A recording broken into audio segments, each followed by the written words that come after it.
NDSA report దొలతనం బయటపడింది. అలాగే NDSA drama కూడా బయటబయలైంది.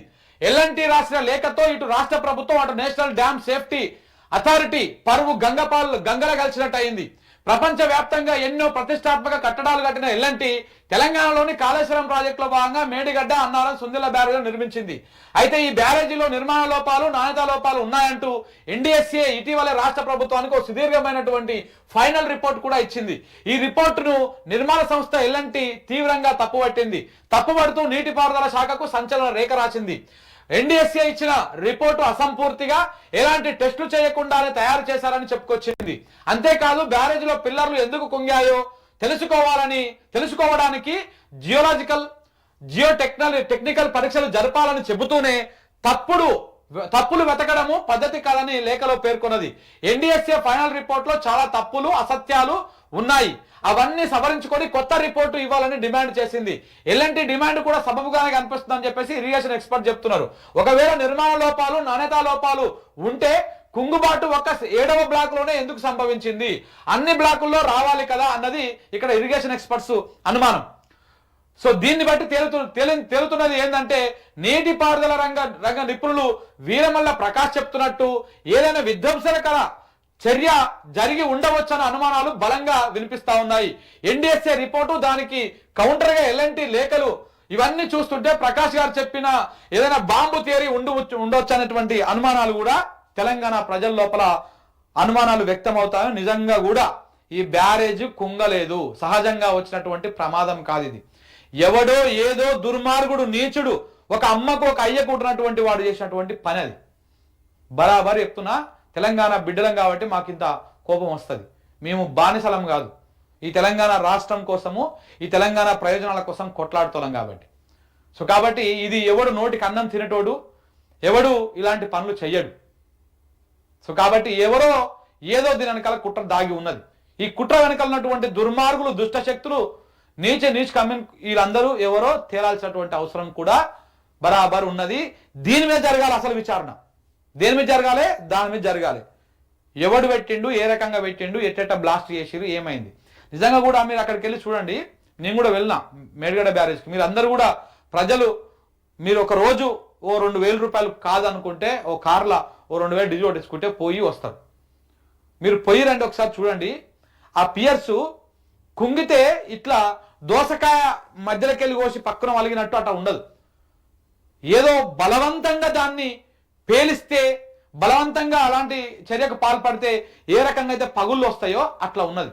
మనం గ్రానైట్లలో చూసినావా? రాయి తనంతట తాన్ని పగిలితే ఎట్లా ఉంటుంది, బాంబులు పెట్టి అవేవో జిలటిన్ స్టిక్స్ అవేవో పెట్టేసి దాంట్లోని పేలిస్తే ఏ రకంగా ఉంటుంది, బాంబులు పెట్టి పేలిస్తే ఎట్లా ఉంటుంది, ఇగో అట్లా ఉంది. నేను అడిగినా కూడా, మన ఇంటర్వ్యూలో కూడా అడిగిన, సార్ మరి నీళ్ళల్లో కదా బాంబులు పెట్టినవి కుదురుతా అంటే బరాబర్ కుదురుతుంది. ఈ గ్రానైట్ బిజినెస్ లో అందరికి తెలుసు, చాలా మందికి. సముద్రంలోకి పోయి కూడా బాంబులు పెట్టి బ్లాస్టులు చేస్తూ ఉంటారు, రాళ్ళని పగల కొడుతూ ఉంటారు. సో పెద్ద రాళ్ళనే పగలగొట్టినప్పుడు దీన్ని పగలగొట్టడం పెద్ద మ్యాటర్ ఏం కాదు. ఏదో చేసిరు కుట్ర. అది కూడా మహారాష్ట్ర సైడ్ ఉన్నది, మన తెలంగాణ సైడ్ లేదు. అలా మన బార్డర్ దాటిన తర్వాత ఉన్నది. ఎందుకంటే ఇటు సైడ్ అయితే మన సెక్యూరిటీ ఉంటుంది కాబట్టి, అటు సైడ్ అయితే అక్కడ ప్రభుత్వాలు కూడా వాళ్ళకి అనుకూలమైనటువంటి ప్రభుత్వాలు ఉన్నాయి కాబట్టి ఇదేదో కుట్ర జరిగింది. సినిమాలలో చూస్తాం కదా, బేసిక్గా మనము అధికారాన్ని చేజిక్కించుకోవడం కోసము సొంత తండ్రులను చంపడము, సొంతంగా రాజకీయాలు చేసడము, ఇలాంటివి హత్యాయత్నాలు చేయడము, ఇట్లాంటివి. సో అలాగనే ఇవాళ తెలంగాణ రాష్ట్రంలో అధికారం చేజిక్కించుకోవడం కోసము రైతులకు నీళ్లు రాకుండా ఒక బ్యారేజ్ను కూలగొట్టేటువంటి కుట్రలకు పాల్పడుతున్నారంటే ప్రజలారా, ఇది ఎంతవరకు సమంజసము? ఇది ఈ రాజకీయం ఎక్కడికి దారితీస్తున్నది? గిందుకేనా మనం తెలంగాణ తెచ్చుకున్నది? ఇలాంటి దుర్మార్గుల చేతిలో పెడుతుందుకేనా? ఇలా ఏం జరుగుతున్నదో ఒక్కసారి మనం అర్థం చేసుకోవాలి. చాలా దుర్మార్గం ఇది, నీచం. ఈ అంశాన్ని ఎట్లా మనం నిన్న పొరపాటున రాసింది ఆంధ్రజ్యోతి. కానీ ఈనాడు వాడు రాయలే, ఆంధ్రజ్యోతి వాడు రాయలే, దిశ వాడు రాయలే, మిగతా ఆంధ్ర పత్రికలు ఎవరు రాయలే, ఆంధ్ర ఛానల్ ఎవరు కూడా డిస్కషన్ పెట్టలే దీని మీద. కానీ ఎవరు కూడా దాని మీద పెద్దగా ఎందుకో రాస్తలేరు. ఎల్ఎన్టీ రాసిన లేఖ మీద ఎవరు స్పందిస్తలేరు. ఎందుకు స్పందిస్తారు? ఇది డ్యామేజ్ అయ్యేటువంటి అంశం మీద. కుట్రలన్నీ అయిపోయినాయి, లాస్ట్కి వచ్చింది, కొసకొచ్చింది. ఇక ఇప్పుడు కుట్రలను ఛేదించేటువంటి కార్యక్రమమే. అబద్ధాలు చాలా రోజులు చెప్పుకుంటా మనం కాలం పబ్బం గడపలేము. ఎన్నడో ఒక రోజు భాగవతం అవుతుంది, బయట పడుతుంది. ఆ బయట పడ్డప్పుడే వ్యవహారం గిట్లా ఉంటుంది.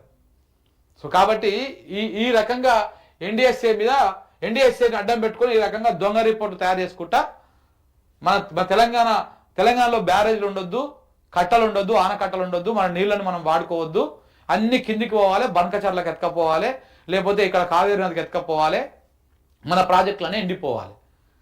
ఇది చంద్రబాబు నాయుడు మోడీ కుట్రలు చేస్తూ ఉంటే మన రేవంత్ రెడ్డి తోలుబొమ్మల అప్పుడే బ్రహ్మంగారు చెప్పిర్రు, బ్రహ్మంగారు కాలజ్ఞానంలో చెప్పిర్రు అన్నమాట.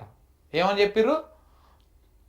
ఏదో అంటారు ఆయన, అది తెలివి లేనోళ్ళు తోలుబొమ్మల ఆటల లెక్క రాజ్యాన్ని వెళ్తూ వస్తారని చెప్పేసి ఈయన చూస్తుంటే అట్టనే అనిపిస్తున్నది.